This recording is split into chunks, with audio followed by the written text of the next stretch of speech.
आता याच्यानंतरचा महत्त्वाचा विषय आहे की ही गाडी, हिचं व्हेरियंट कोणतं आहे? हे बेस व्हेरियंट आहे, टॉप व्हेरियंट आहे. आणि जर टॉप व्हेरियंट आहे तर मग याची तुम्हाला प्राइसिंग काय पडली? ऑन रोड तुम्हाला ही गाडी कितीमध्ये पडली? हे टाटा नेक्सॉनचं टॉप एंड व्हेरियंट आहे. म्हणजे टाटा नेक्सॉनमध्ये 3 प्रकारचे व्हेरियंट येतात. एक बेस मॉडेल क्रिएटिव्ह म्हणून येतं. त्यानंतर सेकंड जर तुम्ही विचारलं तर फेअरलेस येतं. त्यानंतर तुमचं सेकंड टॉप जर विचारलं तर एन पॉवर्ड येतं. आणि चौथं एन पॉवर्ड प्लस म्हणून आहे. आता एन पॉवर्ड प्लस मध्ये पण 2 प्रकार पडतात. एन पॉवर्ड प्लस आणि एन पॉवर्ड प्लस ए. तुम्ही विचाराल की ए काय आहे? ए तर ए म्हणजे ॲडास सिस्टीम जी आहे.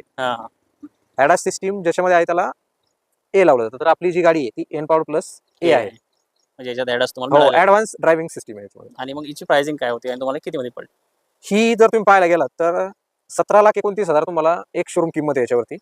आणि मला डिस्काउंट वगैरे करून सगळा इन्शुरन्स वगैरे जर पकडला आपण, आणि याला कसं रोड टॅक्स नसतो सगळ्यात महत्त्वाचं. रोड टॅक्स नाहीये, जीएसटी फक्त 5% आहे. त्याच्यामुळे गाडीची प्राइसिंग जास्तीत जास्त कमीच आहे. बरोबर. याच्यात मला 17,60,000 पर्यंत ही गाडी बसलेली आहे. हो, म्हणजे 17,60,000 पर्यंत 60,000 तुम्हाला नेक्सॉन EV नेक्सॉन EV. पडलेली आहे समजा तेवढी ऑन म्हणजे 17,29,000 तिची एक शोरूम किंमत आणि 30,000 रुपये आपण तिचे इन्शुरन्स वगैरे जर धरलं तर त्यानुसार मुळात ही गाडी 8-18 लाखापर्यंत जाते. पण सध्या गाड्यावर जे टाटानी बेनिफिट दिलेले आहेत त्याच्यामुळे मला ही गाडी 17,60,000 मध्ये पडली. हो जालना शोरूमला मुथा मोटर्समध्ये पडलेली आहे.